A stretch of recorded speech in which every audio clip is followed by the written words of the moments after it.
লক্ষ লক্ষ মানুষের কোটি কোটি প্রশ্ন আছে এই এসআইআর নিয়ে। আমি দ্রুত আরেক দফায় দেখাবো যে আমাদের সোশ্যাল মিডিয়া অ্যাকাউন্টে যে প্রশ্নগুলো এর আগে ফর্ম ফিল আপ নিয়ে আপনাদের সমস্ত প্রশ্নের উত্তর দিয়েছি, আর এরপর যখন ফর্ম ফিল আপের সময়সীমা শেষ, এখন আপনাদের কি প্রশ্ন, দ্রুত সব থেকে বেশিবার আসা কয়েকটা প্রশ্ন নেব। আপনারা প্রশ্ন করেছেন যে খসড়া ভোটার তালিকায় কাদের নাম বাদ পড়বে। দেখব, নির্বাচন কমিশন বলছে যাদের মৃত্যু হয়েছে, যারা ফর্ম ফিল আপ করে জমা দেননি, এবং নির্বাচন কমিশন যাদের ডুপ্লিকেট ভোটার হিসেবে চিহ্নিত করেছে তাদের নাম বাদ পড়বে। পরের প্রশ্ন, খসড়া ভোটার তালিকায় নাম বা ঠিকানা ভুল থাকলে কি করতে হবে। অনেকেই প্রশ্ন করেছে, নির্বাচন কমিশন বলছে ফর্ম 8 নম্বর ফর্ম পূরণ করতে হবে।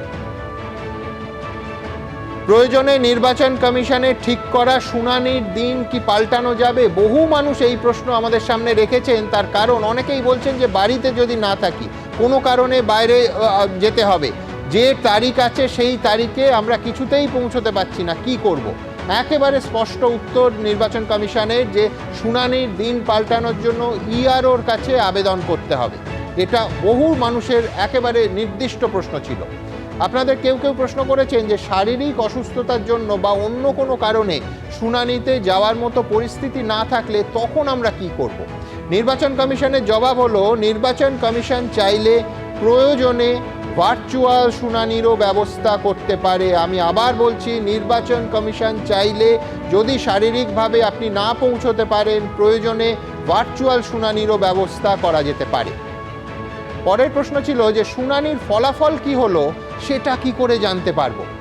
নির্বাচন কমিশন বলছে বিষয়টা সহজ, ইআরও কি সিদ্ধান্ত নিলেন তা ডাকযোগে আপনাকে জানিয়ে দেওয়া হবে, এনুমারেশন ফর্মে দেওয়া মোবাইল নাম্বারে SMS-ও চলে আসবে। এবিপি আনন্দ, এগিয়ে থাকে, এগিয়ে রাখে।